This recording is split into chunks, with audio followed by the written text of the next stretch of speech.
con el tema de lo que es radiografía de pelvis. Para esto vamos a ver primero lo que es la definición, ¿no? En cuanto a lo que la descripción, esta viene a ser muy útil, viene a ser a tener una sensibilidad de un 50-60%. Resulta de gran utilidad en pacientes politraumatizados debido a la importancia de las fracturas pelvianas, ¿no? Para esto tenemos lo que es la proyección anteroposterior y las proyecciones de entrada y de salida.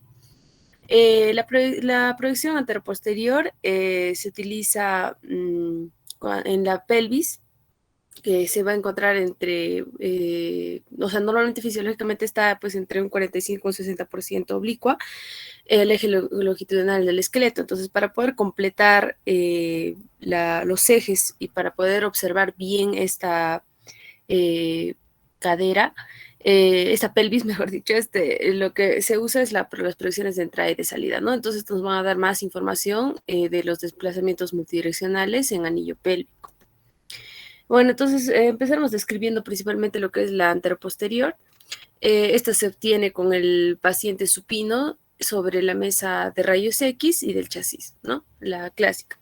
Entonces, permite la valoración de los elementos anteriores y posteriores del anillo pélvico y así también muestra la mayoría de las lesiones del acetábulo y de la región proximal del fémur. Entonces, podemos ver acá las estructuras que nosotros vamos a poder valorar en una previsión anteroposterior, ¿no? Tenemos la sínfisis del pubis, ramas iliopubianas, ramas isquiopubianas, espinas ilíacas anterosuperiores.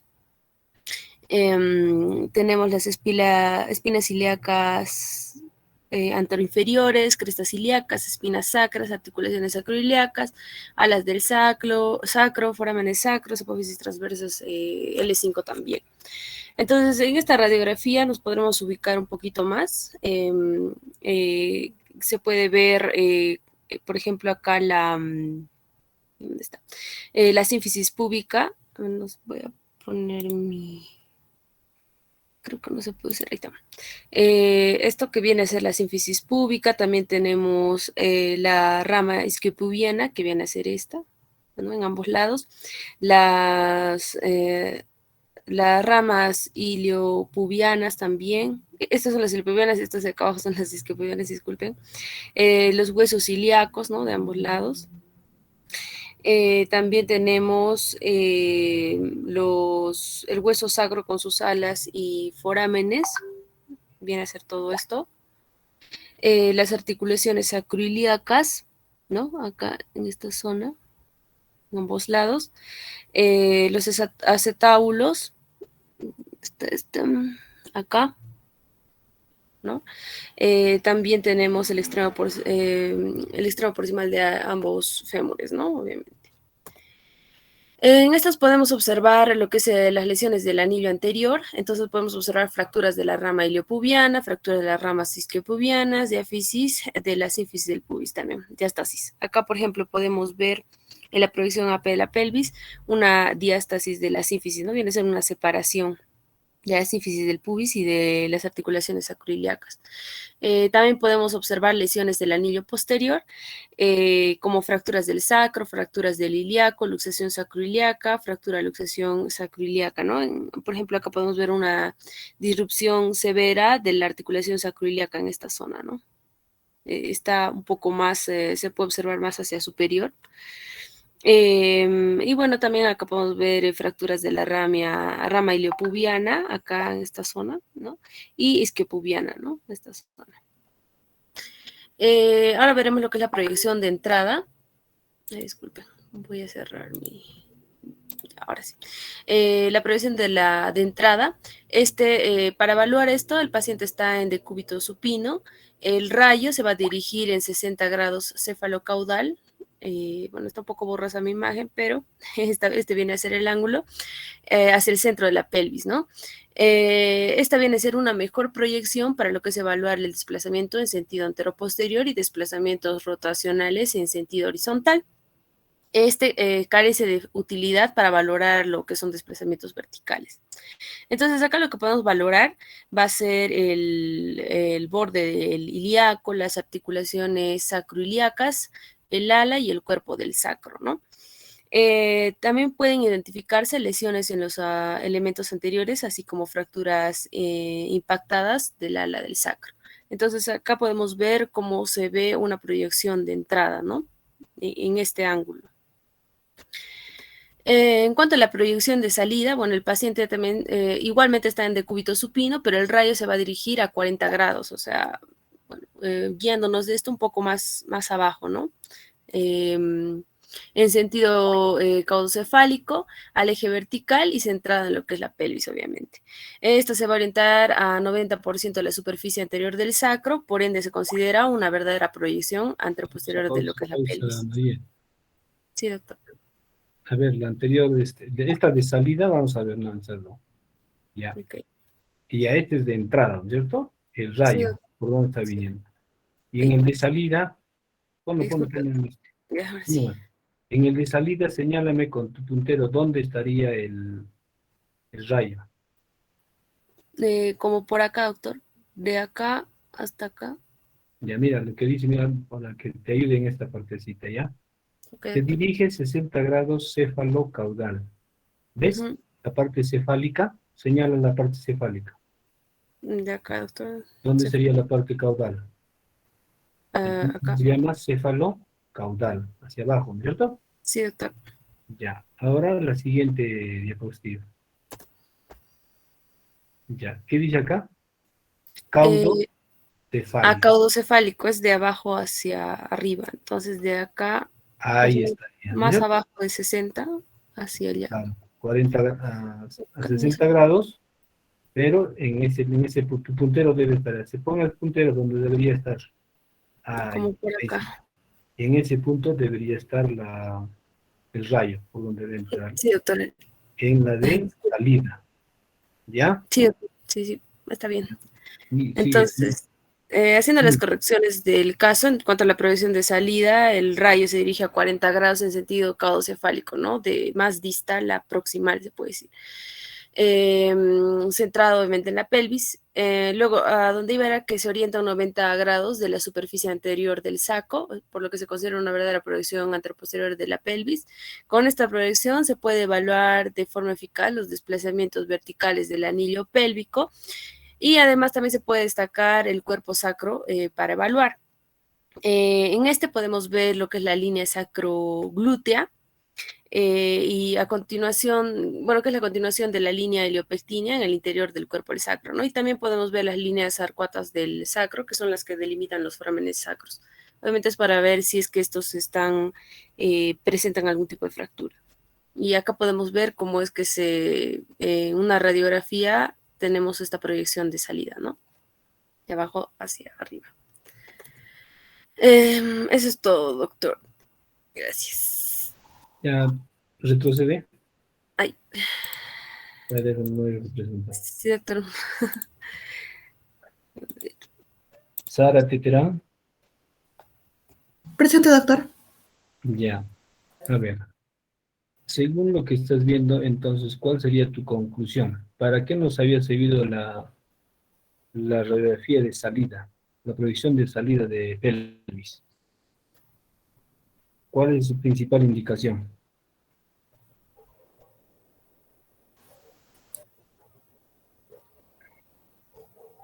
Claro, Sí, doctor. ¿cuál es la indicación?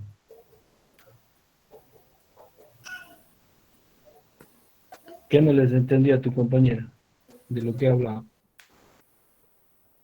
No sé, no, a pesar que escuchas, no escuché esa parte, doctor, pero eh, supongo que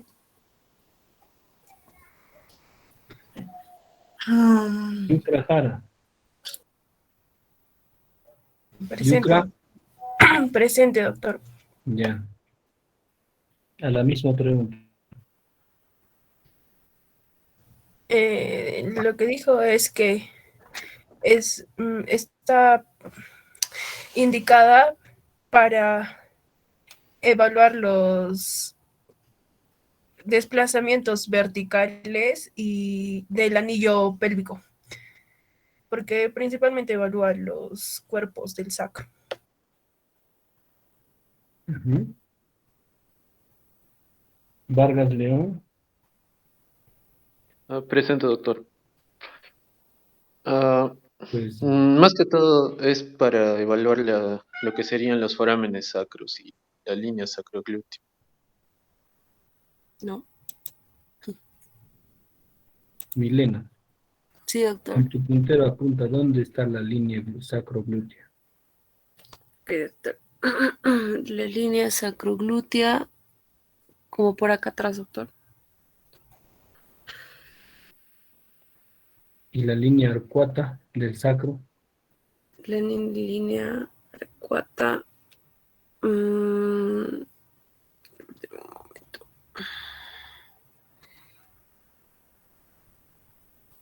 por acá, doctor. l- La parte interna del sacro.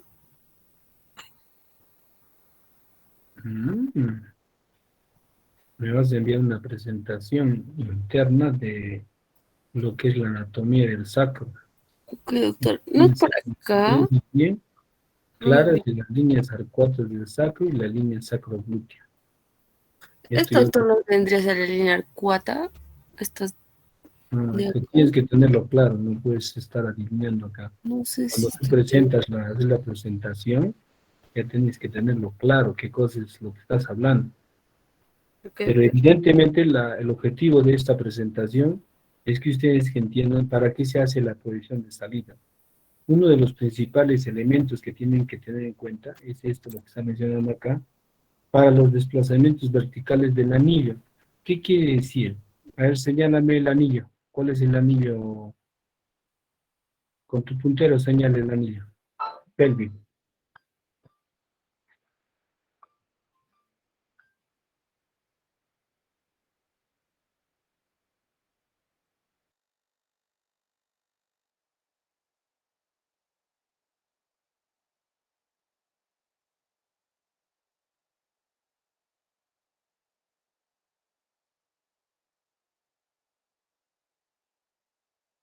Ya. Entonces, sobre estos anillos son los que se producen desplazamientos. Sobre el anillo, en realidad, es lo que se producen los desplazamientos cuando hay las fracturas de pelvis, que habíamos hablado la vez pasada.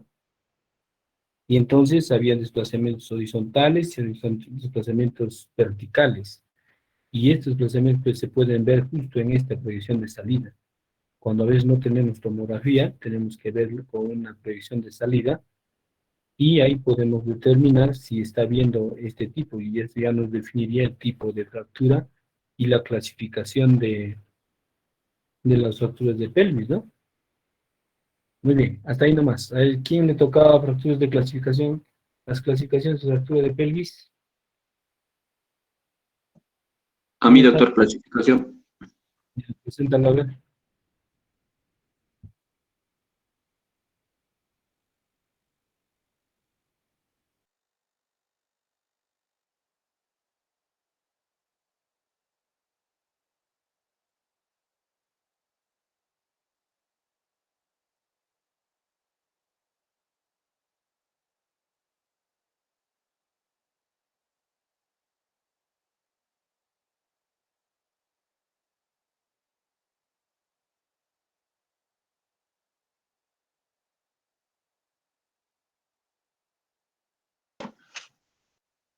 Doctor, ¿se ve mi pantalla? Sí se ve. Ya. Eh, bueno, doctor, buenas noches, compañeros, buenas noches. En cuanto a la clasificación de la fundación la Fundación de Ortopedia de Trauma, de fractura de pelvis, vamos a ver que esta clasificación hacía referencia a la posible inestabilidad de las fracturas del cinturón pélvico. Esto lo dividía en tres tipos. Primero el tipo A, que eran fracturas estables, el tipo B, que eran fracturas inestables a la rotación, pero estables verticalmente, y el tipo C, que eran inestables a la rotación y verticalmente también. En cuanto a cada tipo, tenía una subclasificación. Primero el tipo A, o bueno, las fracturas estables, con un arco posterior intacto. Vamos a ver que se clasificaba en A1 con un anillo pélvico intacto y las lesiones se presentaban por abulsión. La 2, que era fractura del ala ilíaca o el arco posterior, digo, el arco anterior. El A2.1, que era la fractura estable o pequeño desplazamiento, y el A2.2, que era la fractura asilada de las 4 ramas en mariposa. Y el A3, que era la fractura transversa de sacro o el coxis transverso. En cuanto al tipo B, igualmente esto era parcialmente estables. Había una inestabilidad horizontal con una estabilidad vertical y había una rotura incompleta del arco posterior. Igualmente estos se subclasificaban. El B1 había presencia con una inestabilidad en rotación externa, con una compresión antero-posterior. La lesión era en libro abierto, como se puede ver en la imagen. El B2 había una inestabilidad en rotación interna por una compresión lateral. El B2.1 era homolateral. La lesión anterior en el mismo lado que la lesión posterior, y el B2.2 era contralateral, o sea, la lesión anterior en el lado contrario a posterior en el asa de cubo. Y el B3 había una presencia de una lesión bilateral. B3.1, la lesión posterior bilateral en rotación externa. B3.2, la lesión por rotación externa de un lado y la rotación interna contralateral. La lesión era por arrollamiento. José, Y el B3... Pausa. Disculpe. Pausa. No. A ver, vamos a ver. Señálame en la figura, que en las figuras que estamos viendo, cada clasificación. Y si no los has traído, tienes que traérmelas. Tenemos que ver ese B1, la imagen, ¿cuál es? A ver, vamos a ver. Aquí dice B1, inestabilidad en rotación externa. ¿Cuál es el gráfico de cada uno? ¿O no hay? Incompleto. Doctor, acá se ve la clasificación del B, de este tipo de fracturas, ¿no? Acá podemos ver el B1, que era la unilateral, con una separación parcial del arco posterior, con una rotación externa, como se menciona la fractura en libro abierto. Acá se nota en imagen. Estas imágenes ya también son del B2, que también es unilateral, pero va a haber una separación parcial del arco posterior con una rotación interna, y la fractura va a ser por compresión lateral. Vemos aquí en las imágenes la diferencia del B1, que es abierto, y el B2. Y el B3, que es ya bilateral, con una lesión parcial del arco posterior. Acá se puede ver en la imagen cómo va a estar en sí el paciente, o bueno, el hueso del paciente. A ver, hasta ahí. Ya, ¿cómo se llama esa proyección radiológica que está en la parte inferior de todas las fracturas?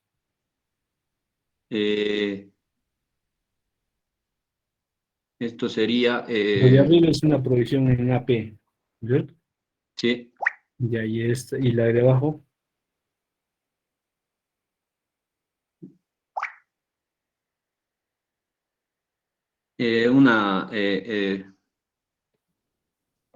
Una proyección de entrada sería, doctor.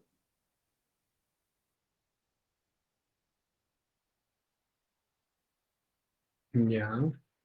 Pero básicamente es una proyección que se llama axial. Proyección axial. Que evidentemente lo vamos a ver en una proyección de entrada, que habíamos estado conversando, ¿cierto? Donde se puede ver los arcos, sobre todo.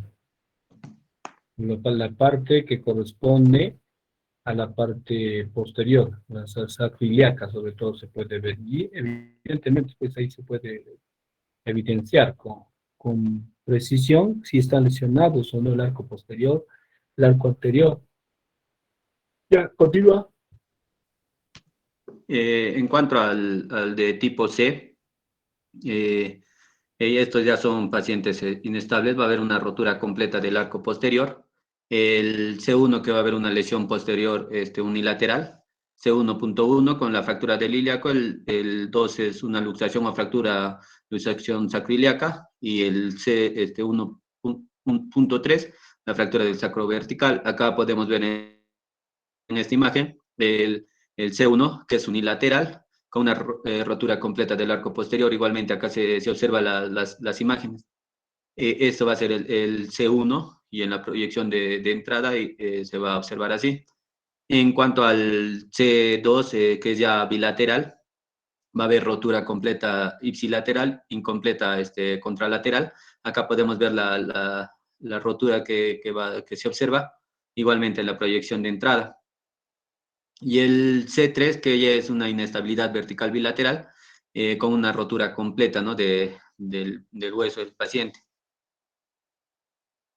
En cuanto al tratamiento, básicamente el tratamiento en las fracturas de tipo A1 va a ser un tratamiento conservador, pero va a depender tanto si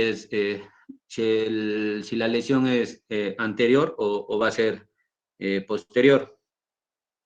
Como podemos ver, en las fracturas de tipo A, o bueno, el primer tipo, el tipo A, vamos a ver el tratamiento básicamente es conservador,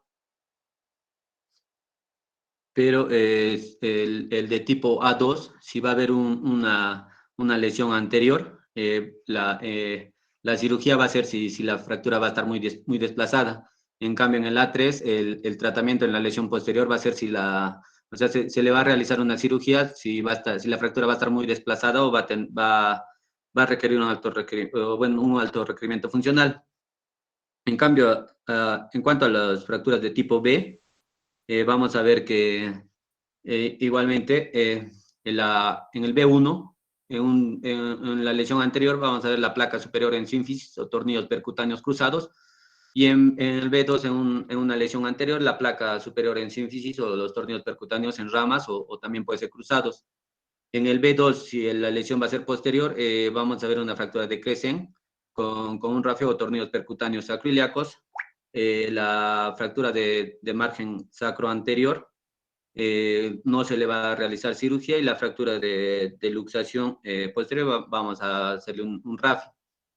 En cuanto al B3, eh, la lesión anterior, en una lesión anterior se le va a hacer una placa superior en sínfisis o tornillos percutáneos en ramas o cruzados. Si va a presentar una lesión posterior y la lesión va a ser por rotación externa, se le va a hacer igual que el B1, le va a hacer una placa superior en sínfisis o tornillos percutáneos cruzados, y si la lesión por rotación va a ser interna, se le va a realizar como un tratamiento como el B2, que va a ser la placa superior en sínfisis o tornillos percutáneos en ramas o cruzados también. En cuanto al C1, vamos a ver un tratamiento en cuanto a la lesión posterior. Si va a haber una fractura del ilíaco, va a ser un rafio tornillos en LC2. Y si la fractura, bueno, si va a haber fractura o luxación de ambas sacroiliacas, vamos a hacerle un tornillos percutáneos o rafio. En cuanto a las fracturas de tipo C2, en la lesión anterior se le va a hacer una placa superior en sínfisis o tornillos percutáneos en ramas o cruzados, y si va a haber una lesión posterior por una rotación externa, igualmente que el B3, se le va a realizar como B1 y por rotación interna como B2. Pero si la lesión va a ser por cizallamiento, va a ser con una placa superior no, va a ser igualmente que la C1, si va a haber fractura del ilíaco, un rafio o tornillos LC2, si va a haber luxación, tornillos percutáneos o también se puede realizar rafio. En cuanto al C3, vamos a ver que el tratamiento va a ser igual que el C1. Si la fractura del ilíaco va a ser, si va a haber fractura del ilíaco, se le va a hacer un RAFI o tornillos LC2, y si va a haber una luxación de ambas sacroiliacas, se le va a hacer unos tornillos percutáneos o RAFI. Eso sería todo, doctor. Ya, a ver.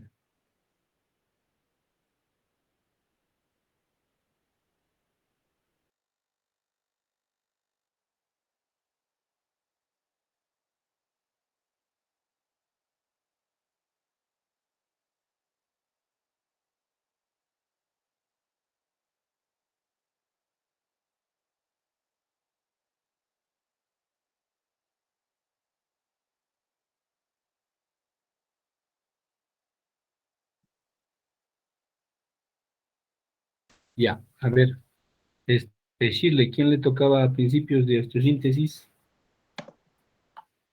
A mi doctor, Lore. Ya veré.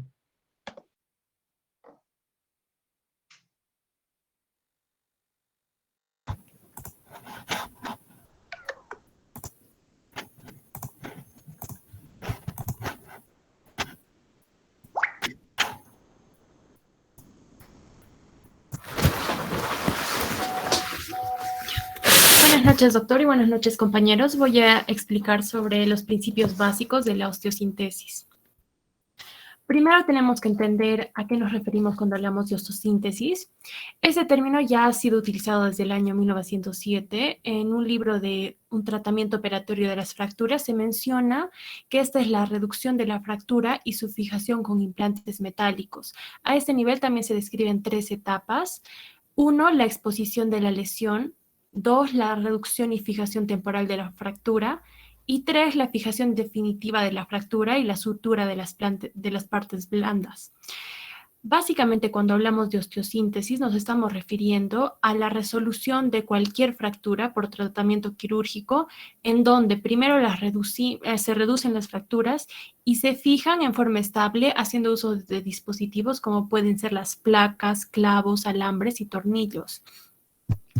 Es en el año de 1958 que el doctor Müller, junto a colaboradores, fundan lo que en la actualidad llamamos la Asociación de Grupo de Trabajo para Estudio de Fijación Interna de las Fracturas, y esto con el objetivo de que encontremos un tratamiento encaminado a conseguir que haya una recuperación de la movilidad y de la funcionalidad, restaurar al paciente sus actividades normales lo más rápido posible. Es por eso que tenemos los principios básicos de la osteosíntesis. Estos se enfocan a tratar una fractura con un dispositivo que les permita mover precozmente la lesión, lo que va a ayudar a la consolidación después.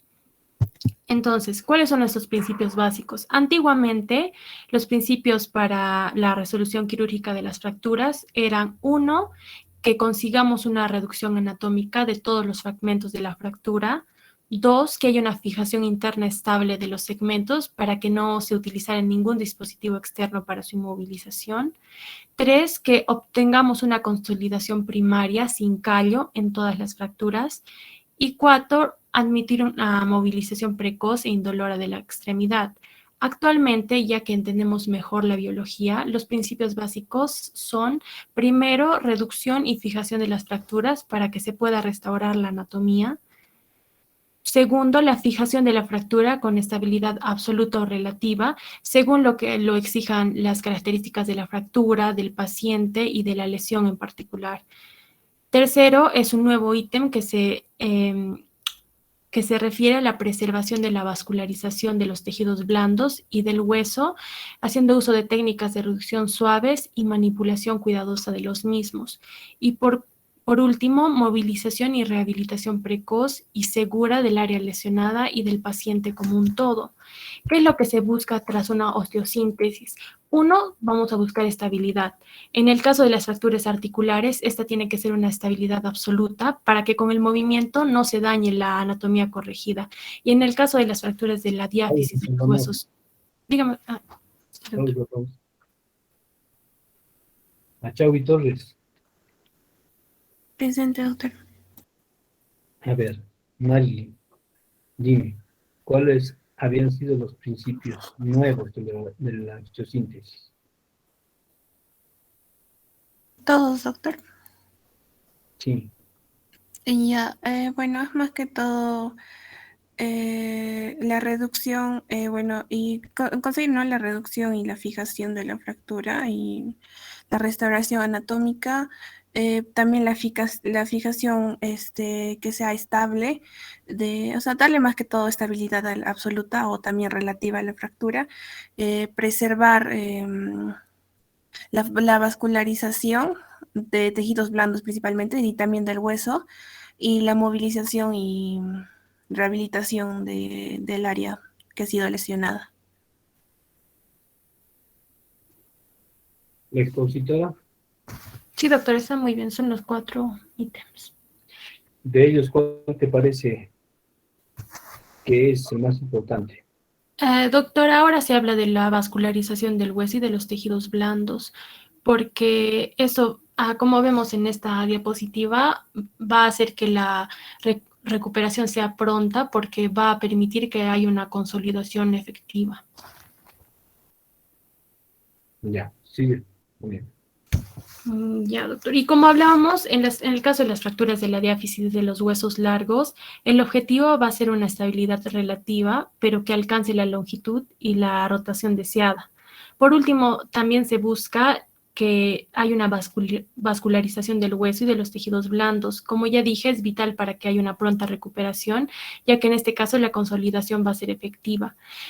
Cuando se crearon las placas como dispositivo, se detectó que con las placas de compresión normales, al estar en contacto directo con el hueso, producía desvitalizaban el hueso hasta llegar a necrosarlo. Por eso es que hay nuevas técnicas de placas, como una placa de compresión dinámica de contacto limitado y placas de compresión bloqueadas, siendo estas placas de compresión bloqueadas las que tienen más ventaja al no estar en contacto con el periósteo y así se pueda preservar la vascularización perióstica.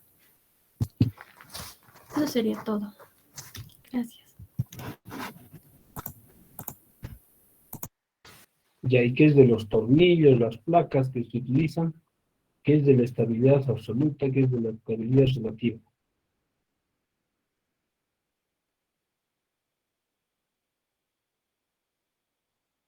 Doctor, eso ya estaba en los principios de biomecánica de la osteosíntesis. Pensé que solo era principios básicos. Es que la biomecánica, la que tenemos que también hablar.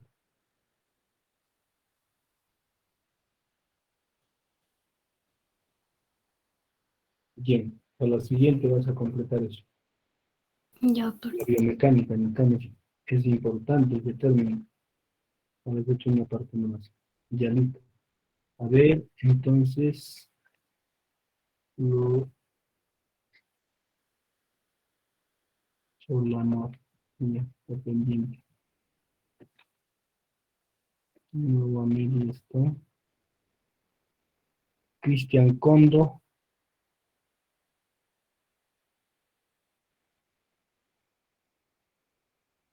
Cristian Condo. ¿Está Cristian?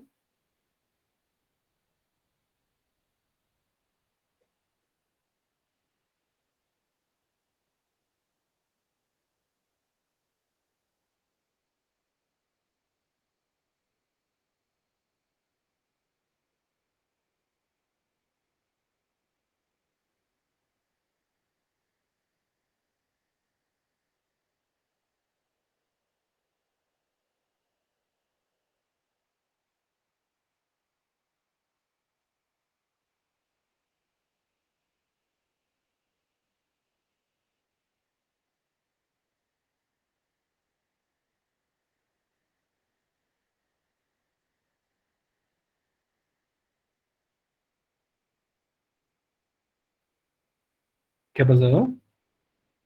No está presente. Doctor,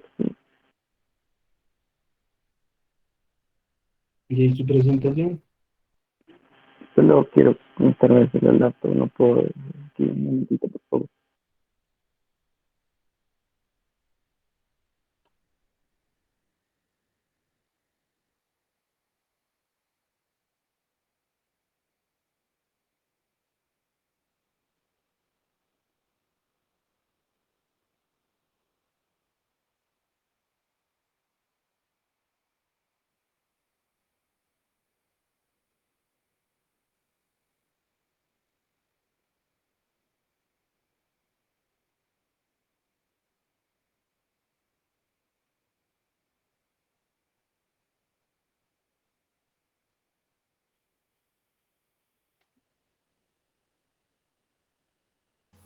Ok.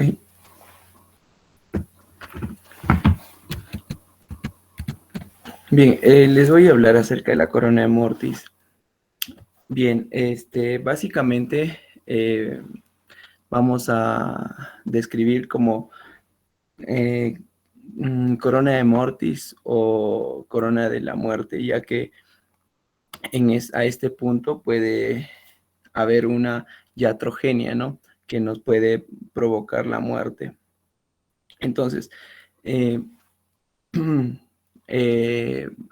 antes de llegar a esto, vamos a describir la arteria obturatriz, que básicamente va a originarse en la arteria ilíaca interna o va a ser una rama de la arteria ilíaca interna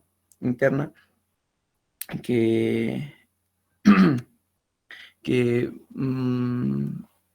que es una de sus principales ramas anteriores y que va a descender por el conducto del obturador, ¿no? Esta va a ser una variación anatómica, ¿no?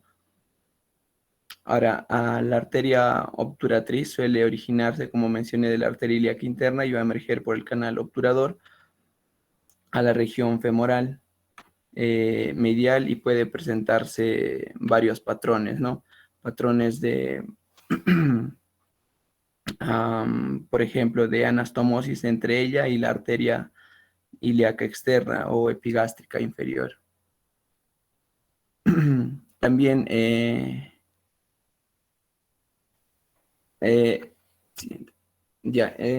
la corona de mortis está presente hasta en un 28% de la población general y es una estructura vascular muy frecuente, ¿no?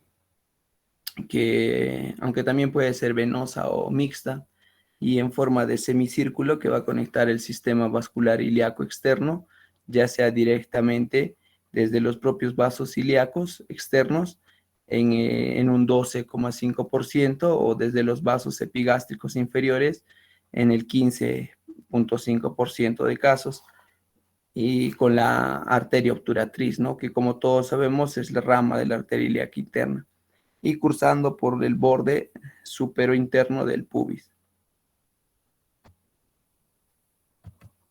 Entonces, esta variación vascular de tipo arterial va a conllevar que se encuentren menos reportes sobre las variaciones venosas que sobre las arteriales, dejando de lado su importancia clínica al tener la misma disposición morfológica y la misma posibilidad de sangrado iatrogénico, ¿no? Entonces, como este es uno de los reparos anatómicos que tiene que tener en consideración el cirujano, ya que suele lesionarse si no se considera. Solamente, doctor, gracias. Todavía presenta todavía. Oye.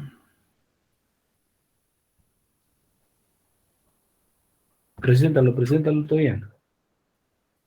Vamos a concluir tu exposición. Anda donde está el esquema. Derechito. Señálame dónde nace esta rama. De la corona de mortis van a ser desde esta rama que es de la arteria obturatriz, que esta a la vez van a ser de la ilíaca interna.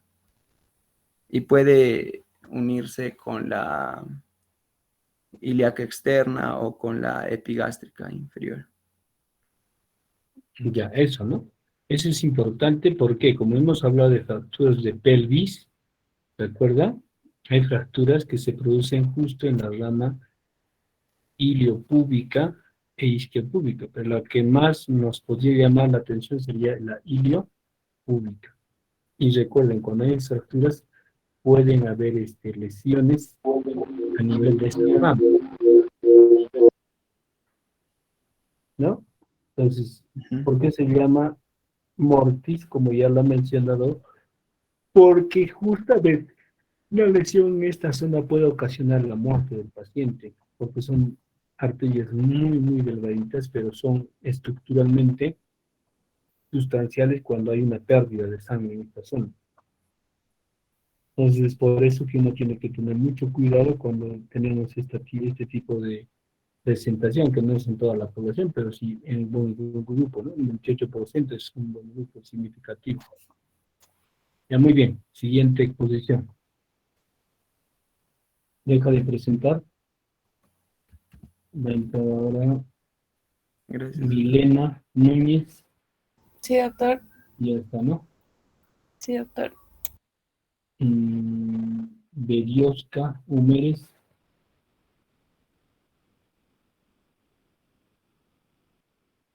Doctor, Humérez, buenas Humérez, noches. ya, lo tuyo, Doctor, sí, es la guía práctica de fractura diaficiaria de fémur. ya, preséntalo.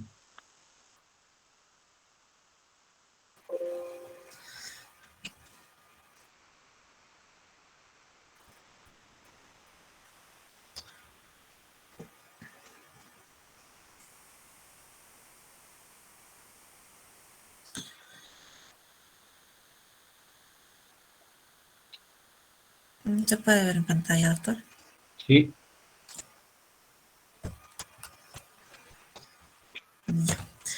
Bueno, doctor, vamos a continuar con las exposiciones. Yo voy a exponer acerca de la guía práctica clínica de la fractura diaficiaria del fémur.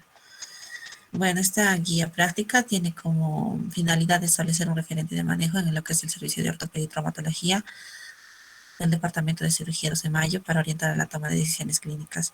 Y de igual forma, sus objetivos van a ser esto: actualizar y estandarizar la atención especializada del servicio de ortopedia y traumatología, ayudar a la toma de decisiones y lograr que los pacientes tengan un hospitalario. En las definiciones nos dice que el fémur va a ser es un hueso no tubular de mayor tamaño de la anatomía, está rodeado por una gran masa muscular. La diáfisis del fémur se encuentra sometida a importantes fuerzas musculares deformantes. Entre ellas vamos a tener los que incluye lo que es el glúteo medio y glúteo mayor, que se insertan en el trocánter mayor y desvían lo que es en abducción, la porción proximal del fémur en las fracturas subtrocantéricas y diaficiarias proximales. Ay, incluso no se ve, aquí está. Ahora, en lo que es el iliopsoas va a desviar el fragmento proximal en flexión y rotación externa. En su inserción en el trocánter menor, los aductores sobrepasan lo que es la mayoría de los fractores y ejercen una fuerza de tracción axial y en varo sobre el distal. En esta posición, en varo, y la fascia lata, perdón, el gastrocnemio actúa sobre las diaficiarias distales y la supracondilia flexionando el fragmento distal, y la fascia lata, que se componía como una banda, nos va a mostrar la tensión que resiste la fuerza de angulación medial ejercida por los aductores. Entonces, con todo el concepto vamos a definir lo que es una fractura, que nos dice que es la solucionalidad entre la que es la metáfisis proximal y la metáfisis distal del fémur, comprendida entre los 5 centímetros por debajo del trocánter menor, perdón, acá, por debajo del trocánter menor 5 centímetros y por encima de lo que es la tuberosidad de los aductores. Voy a hacer la parte diaficiaria. Bien, para lo que es el diagnóstico, los criterios diagnósticos se va a basar tanto en lo que es la historia clínica, que se encuentra relacionado al mecanismo de lesión, el examen físico y los exámenes auxiliares. La clasificación está basada en lo que es la clasificación A o TA. Esta clasificación es la de Asociación para el Estudio de la Osteosíntesis y Ortopedia, Trauma y Ortopedia de las Fracturas Diaficiarias y Femorales. Lo que es esta clasificación nos dice que las que pertenecen al grupo A son de fractura simple.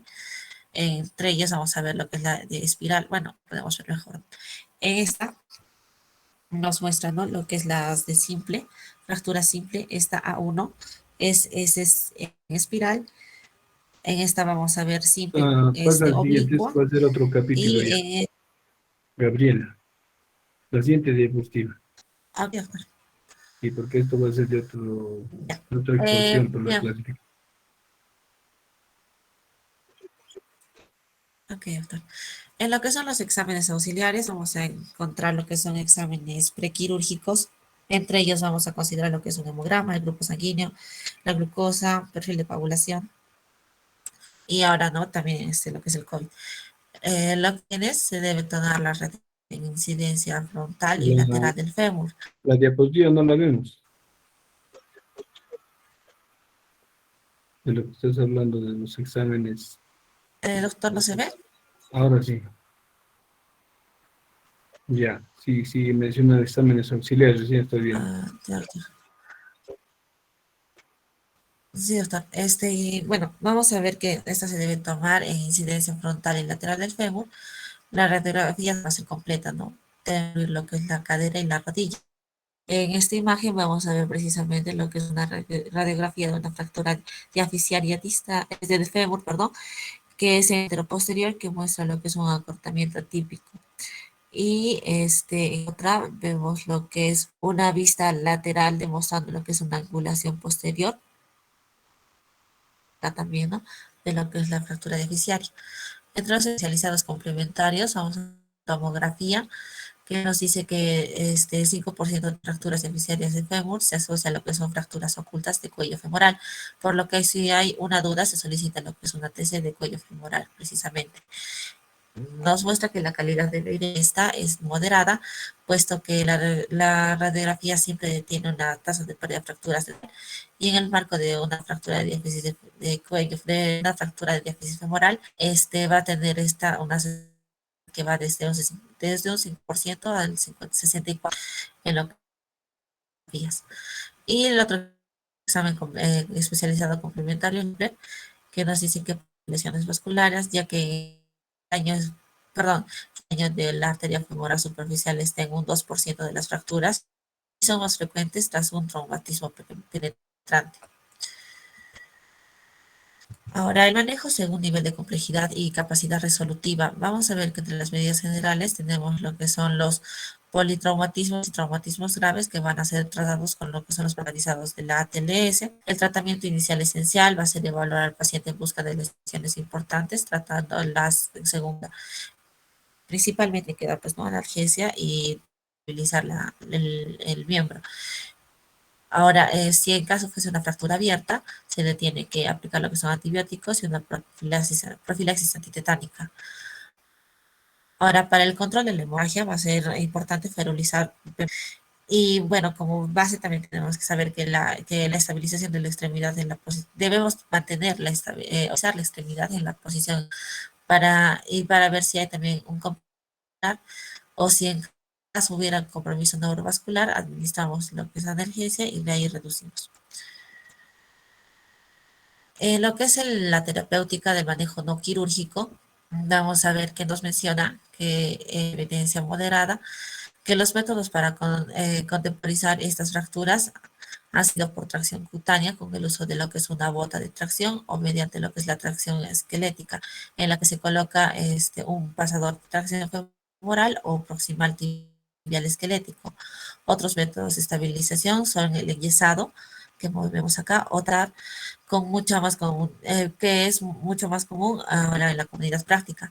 La férula proporciona lo que es la mejor analgesia y puede permitir lo que es la corrección grave de la mala alineación. Ahora, la tracción esquelética femoral distal sigue siendo un método de uso común para una estabilización entre lo que es la fuerza de recomendación de esta es de débil a favor, ya que la tracción ya no tiene un papel definitivo en el tratamiento de las fracturas de fémur, ¿no? Pero su uso todavía tiene una fuerte influencia en lo que es el dogma ortopédico, que a diferencia de lo que es la esquelética proximal, la tracción femoral distal tiene menos riesgo para el nervio y puede aplicarse incluso si existe inestabilidad de ligamentos en la red. La esquelética incluye lo que es la capacidad de controlar la reducción de la fractura femoral axial, lo que no es posible en la ferulización de pierna larga.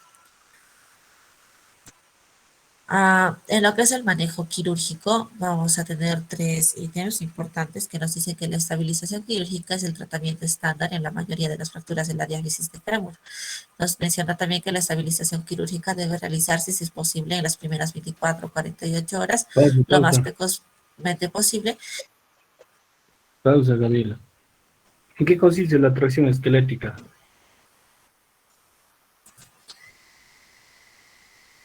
Doctor, la tracción esquelética va a ser, nos menciona que es con tipo pasador, o perdón, con un clavo que se atraviesa el hueso. Este clavo rígido es de Steino, que puede ser de 3.6 milímetros, o con una aguja de Kirchner de 2 milímetros.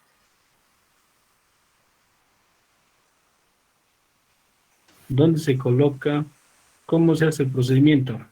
Se Se debe colocar perpendicularmente al hueso, alejado de lo que son las articulaciones y evitando también funcionar vasos y nervios.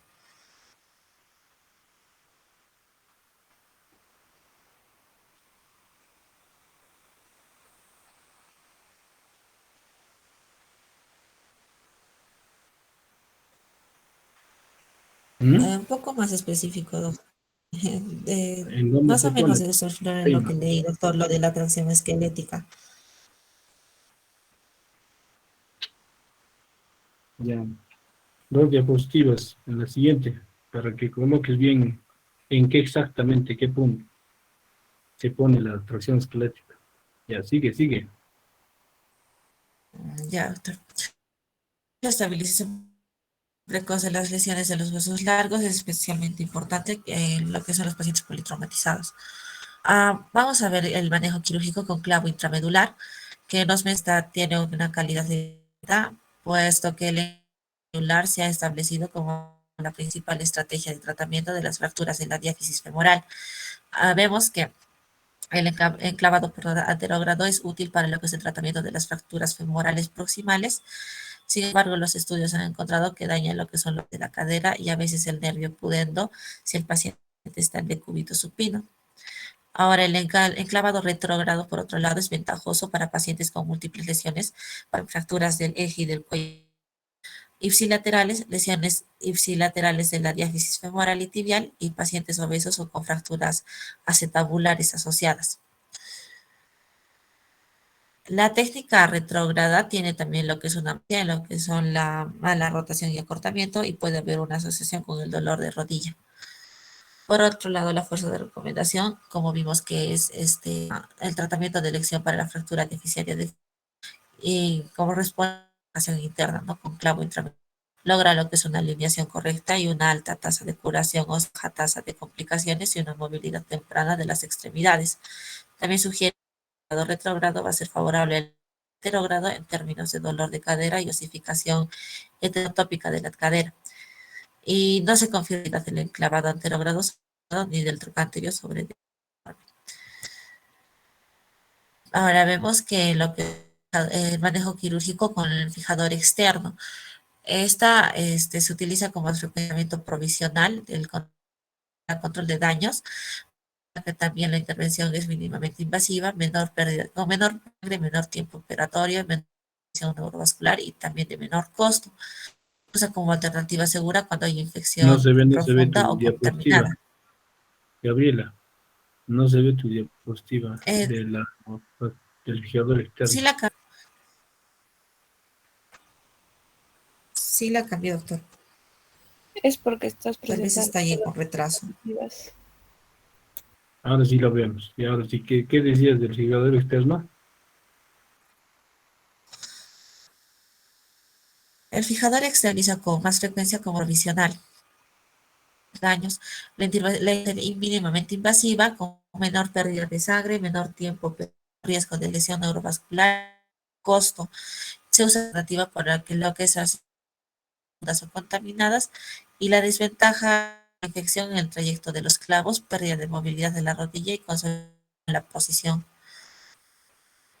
Ahora, lo que es la fuerza de recomendación, pues va a ser de débil a favor, ya que como sistema de fijación temporal antes del uso de clavo intramedular politraumatizado grave, va a ser siempre primero este uso de clavo.